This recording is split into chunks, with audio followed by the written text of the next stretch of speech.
up to the lectern, The Evolution of Better Decisions, Rex Gale.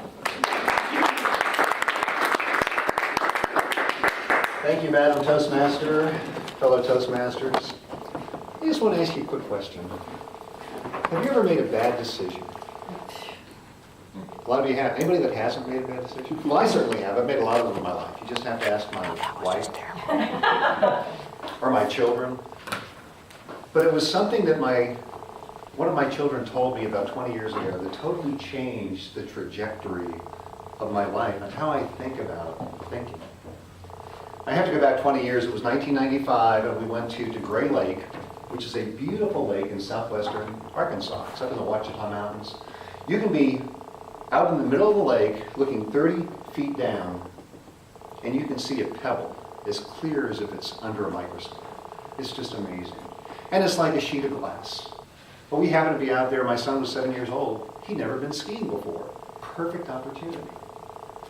So Brian gets in the water, my wife Susan gets in the water with him, we get his skis on, and I do what any loving parent does. I give him instructions. Okay, Brian, just sort of sit on the skis, hold onto that tow rope. Don't pull yourself out of the water, let the boat pull you out of the water. Don't lean forward, don't lean back. Just let it happen. So everybody's ready, I hit the gas, Brian pops right out of the water. And he's skiing, it seems like forever, it was actually about 7 seconds. And then he fell. So I hit the gas, I'm looking back, I'm trying to get back to him as quick as possible, and I didn't see him. And as a parent, I'm thinking, what the heck's going on? And for some reason, I stopped the boat, and up he pops. Well, I finally get around to him, and he's crying horribly. I reach over, I pull him out of the water, and I'm like, Brian, are you okay? Are you okay? And he's just like literally screaming, no, no, no! Brian, what's the matter? And he said, why did you pull me through the water? And I said, Brian, when you fall, you're supposed to let go. And he said, you didn't tell me to let go. Of all the things I told him, I didn't tell him to let go. And I kept thinking about the things that I haven't let go of in my life. Arguments with family and friends. What about you? Are there things that you're holding on to so tight and not letting go of that's getting in the way of living your best life? Letting go, why is it so hard to let go? So I started to think about that. I did some research and I came across 50 years of research on neuroscience, decision science, why we make the decisions that we make and what gets in the way.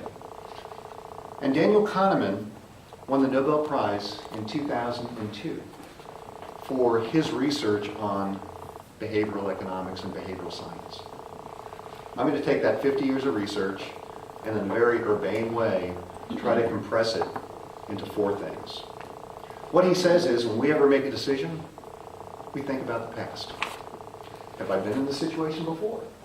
And if I have, I'm going to bring that to the front of my mind. We think about the emotion that was attached to it. And then we make an automatic decision. It's literally as simple as that. What happened in the past? What was the emotion that we attached to it? And we make an automatic decision. P, past. E, emotion. A, automatic decision. PEA spells P. And I know it's a mnemonic device, but to me it makes sense. We make P-brain decisions. So how can we get past the past, past the emotion that sometimes we can't let go of, and instead of making an automatic decision, make a reflective decision? How do we go from P-brain thinking to pair-brain thinking? We understand the past, we understand the emotion, but instead of making that automatic decision, we sort of step back and think and make a hopefully better decision. My father was 21 years old. He was walking down the street in New York City, and he crumpled to the pavement. He was rushed to the hospital. They gathered his family and friends. And early that evening, the doctor gathered the family and said, your dad has peritonitis. He is not doing well. We don't think he's going to make it through the night. So what my Uncle Robert did, his brother did, and I didn't think he could do this, but I guess Mark Twain would agree, he put my father's obituary in the paper. You laugh now, my dad wasn't laughing when he actually survived that night and read his obituary. And it was interesting, it wasn't until I was 21 years old that I even discovered that I had an Uncle Robert. My father had 3 other siblings that I knew nothing about. He couldn't let go of his anger, of his resentment, and just think how uncomfortable family gatherings were from that point on. And I keep thinking about the times when I've been upset, and what I'm asking you to do and challenging you to do is to do the same thing. Think about your lives. Think about an argument that you've had with a husband, with a wife, with a son, with a daughter, with a friend, with a coworker. Why is it so hard to let go? Why is it so hard to say, I forgive you? We know now that if we can sort of step back and think about the pair, think about reflecting. If we can reflect, we can let go and make better decisions. Finally, my wife had a friend she's known for 37 years, longer than she's known me. Great friends. We were visiting her in San Francisco back in the year 2000. Remember Gore and Bush? Well, it was a very heated discussion as we were watching this election, or this debate.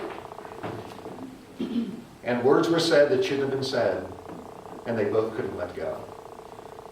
Sometimes our past and emotion still gets in the way, and sometimes we need what I call a devil's advocate to act for us, to remind us that, Susan, you really need to step back. Is it worth getting rid of 30 years of friendship over something as silly as a political debate and argument? Last year, Liz spent about a month in Mexico, invited Susan down, and they've been best friends ever since. So what I'm asking you to do, what I've done in my life, is to don't be a pea brain, be a pear brain. Step back, reflect, and let go, because it will improve the decisions you make in your life. Thank you.